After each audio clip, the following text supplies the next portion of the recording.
Hello YouTube, we are finally back with some commentary for you all. We know that there's been a little bit of lapse in commentary just because of pre-release and the new set drop-in. So hopefully you guys liked some of the early BT-15 content that we had going for you guys. But now we're back with our sort of go-to commentary series. I'm joined tonight by Arby, as he continues to be my substitute highwayman. Or the second coming of the highwayman. Yeah. It's me, Tarby. But yeah, thanks for joining me again, man. And today we are gonna have a match over from Sully's Abode, which is a card shop that we go to every Thursday. I know a few of you folks have joined us to kind of check out our locals, so we're always welcome to more new faces coming and joining us and just hanging out, chilling out with some good people. We did a little bit of a hybrid event this past week. We did both a pre-release, both sealed and constructed, which was pretty fun. You know, so a lot of us who had BT-15 product were able to put decks together, so we were able to get some footage for you guys. Today we have Anthony on the left playing Machine with a little bit of a BT-15 update, I believe.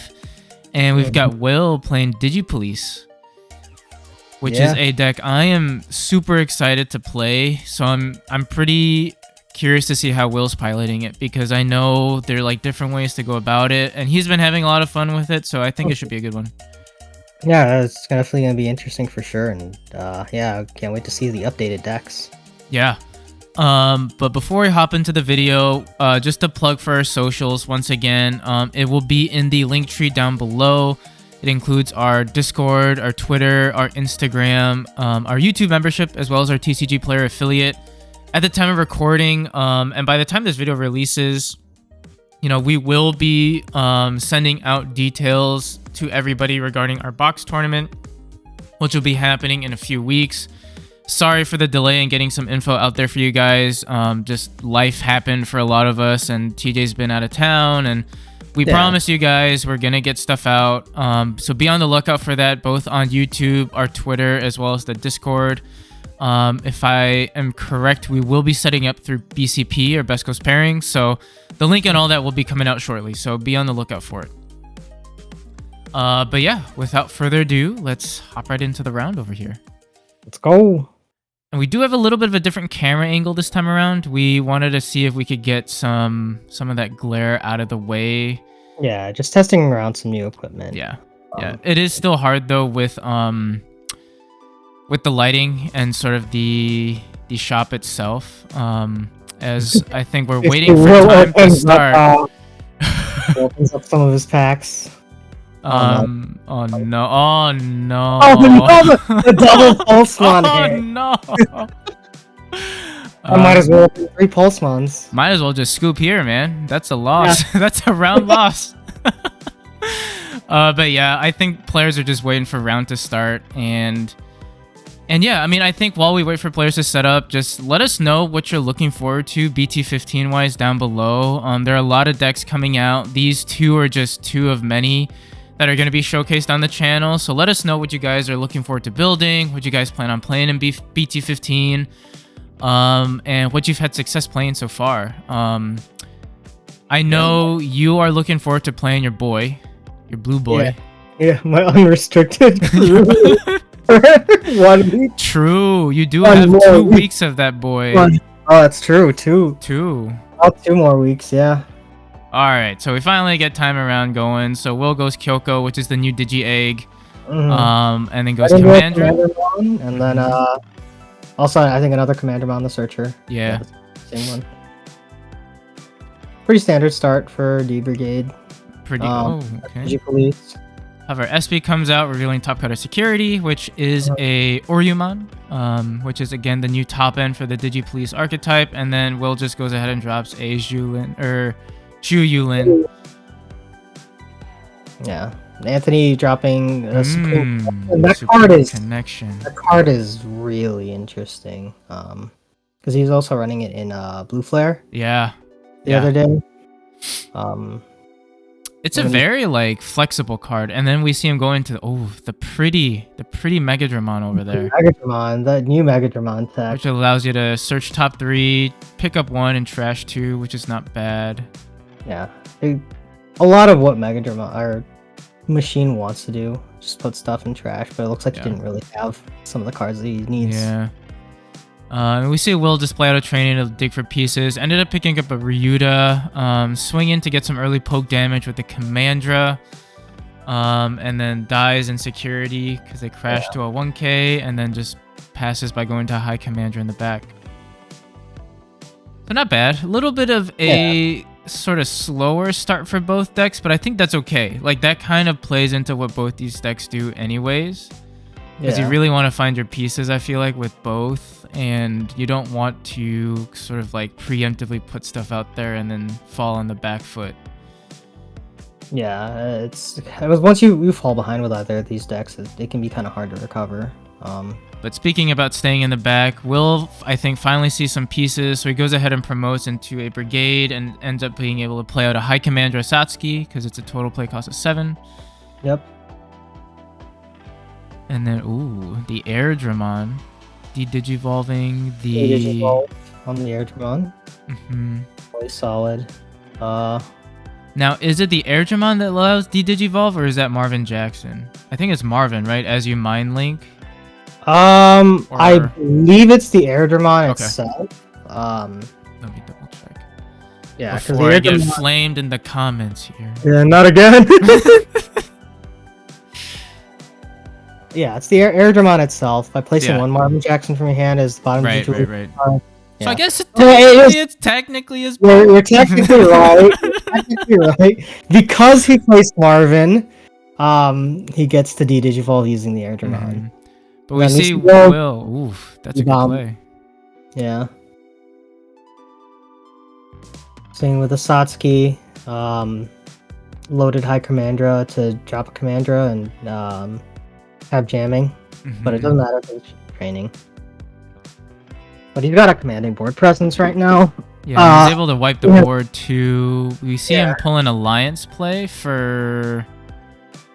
if the Ryuta is under the stack, then it's going to be 6k. We do have the high Commandra, so he's able to prevent deletion, which allows a second check to go through. But then... and then just a standard Nuamon with a Satsuki under it to play the Satsuki out and turn. So unfortunately, he loses both of his stacks. Oh, interesting. Yeah, we see Anthony pop the Supreme Connection, which allows you to reduce the cost. I believe it's Cyborg. So it was able to reduce the play cost of the Metal Gray since he had a Tamer in play, and then reduce the Digi cost to Machine by popping Supreme Connection. Now goes into Chaos to slip 3 sources underneath, which, damn, I mean... I mean, we talked about Machine being a deck that needed, like, time. I mean, Anthony already is someone who's just really efficient, but now you give it cards like Marvin and Supreme Connection, and now we saw... Will, which arguably had a really good board state in clearing everything, and Anthony had nothing on board, and Anthony passed his turn with a Hover SP and a Chaos. Like, but all things can't be. The Hover SP can't be deleted, and the Chaos Dramon's a wall to get through. But we do see, we do see Will manage to get around it using some of the new cards, the Hisaryu. Right, to just suspend. The fact that the Digi-Police archetype allows you to interact with Tamers as well is so nice. Like, I think it's a super underrated mechanic. Yeah, a lot of the newer cards letting you interact with Tamers by either suspending them or preventing them from being suspended is kind of ridiculous. And I was talking to Anthony with this, like... It does hurt Machine a decent amount. Because he took away his analog redirection by just simply suspending it. He would have lived had he had the analog redirection. Which is wild, because I mean, like, you think about how many how many decks rely on Tamers to do their stuff, And on top of that too, like you can proc your own Digi-Police effects by suspending tamers and stuff, which is just wild. Yeah. But both players kind of start off looking for pieces. Will is able to play out a Commandra to pick up a High Commandra. Has a Ryuta in the back. Anthony has an Analog Man set up, but seems like he's missing that rookie. Yeah. Digging for it, using the Analog Man. But I guess just start playing the 5 search. Which is a scary play, considering what Will has with Ryuta being able to tuck a Zhu Yulin underneath. So now this is unaffected by opponent's options, I believe, or effects, right? Let's see. Tucking Zhu underneath the Ryuta. Correct. So tucking the Zhu underneath the Ryuta prevents effects of Digimon. So options would still affect it, but Digimon effects do not affect it. Yeah, which is still pretty big. Yeah. And since the Megadramon was suspended, was able to go into the Oryumon for free off of Hisaryumon's effect. Uses Oryumon's when Digivolving effect to return one suspended suspended Digimon to the bottom of the deck. So was able to bottom deck Megadramon. And then goes into Cargo. Cargo. Jeez. I was able to play out the Zhu. So basically, Anthony just doesn't have a way to play out anything small. It has to be something big if he's going to play it out. And then that Oryumon is still going to threaten to bottom deck most of the things he has. Right. He's in a dangerous position here.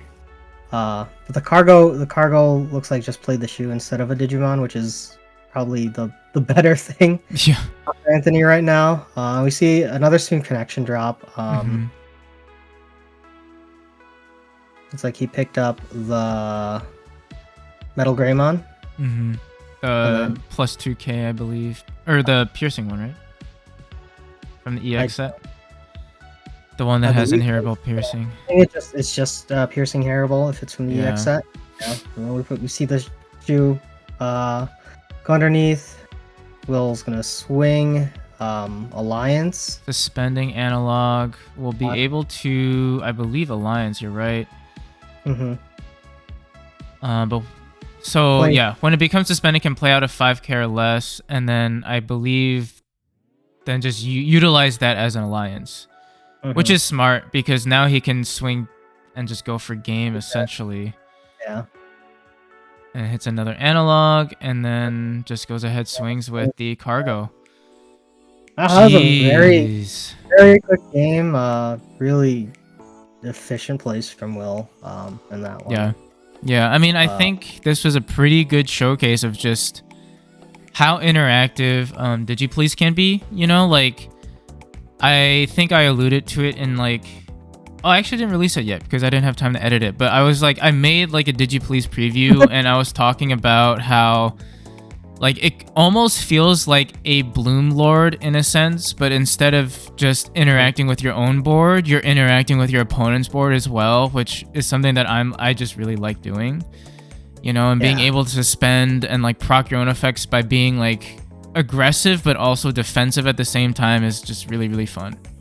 Because it lets you get around blockers, it lets you get around some of the redirection that exists in the game right now. Right. And it's, you know, it's an inheritable that exists on both the Ginryu and the Ryuta. Right. And then the Hisaryumon allowing you to unsuspend if something procs is also wild. Hisaru, like when it affects, suspends another Digimon or Tamer, unsuspend. That's so crazy. Especially when you can just use what was the big one again? The Oryumon? The Oryu to play something and then Alliance off that. That's it's real dirty. Yeah, you can swing for like, you can basically do what Fenry wants to do. Fenry wants to do as well. So it's an interesting play. Yeah, I mean, I think a lot of people too will like use Alliance and be like, oh, I've got 2 checks, like we Unga Bunga, but like with how often you're suspending your opponent's board, you could easily take like the control side of things and say, I'm an Alliance, and just like swing through your big guys, use Orimon's effect to bottom deck stuff, and then like clear board, suspend tamers, and just be like, all right, deal with me. Yeah. You know, and if you have a brigade out, then you're just like spewing bodies out like crazy, which is wild. Hey, your opponent has to deal with a wide board and a big board. Oh, yeah. I can't imagine. But yeah, I mean, like I said, just to showcase what Digi-Police can do, and also I keep fanboying over it. I know I'm gonna shut up about it soon, but like I'm just super excited to play the deck. Yeah. But yeah, thanks for tuning in. That does wrap it up. We will have, I believe, one more match from Sully's and then a lot from Dean's coming forward. So be on the lookout for that. And yeah, I think we're just looking forward to getting more BT-15 commentary. And it's been a while since we were able to get some commentary on the channel, and we're excited to bring it back. It'll be a little short as far as the Sully's matches goes, because we didn't want to showcase like decks from the previous set too much, but basically decks that we'd already seen. Right. We just wanted to, highlight a lot of the newer ones. Yeah. Apologies if your match doesn't come up on cam. But yeah, thank you all for tuning in. We really do appreciate all the support. Like I said earlier, be on the lookout for the news regarding our box tournament. That should be coming out later this week. Now, so we can finally get things going. Yeah. So we'll definitely get that out for you guys. We appreciate you all, every one of you tuning in, and we'll catch ya. You want to finish, RB? You want to say it? I'm a flippy flip. Hell yeah. Bye, guys. Right. Bye.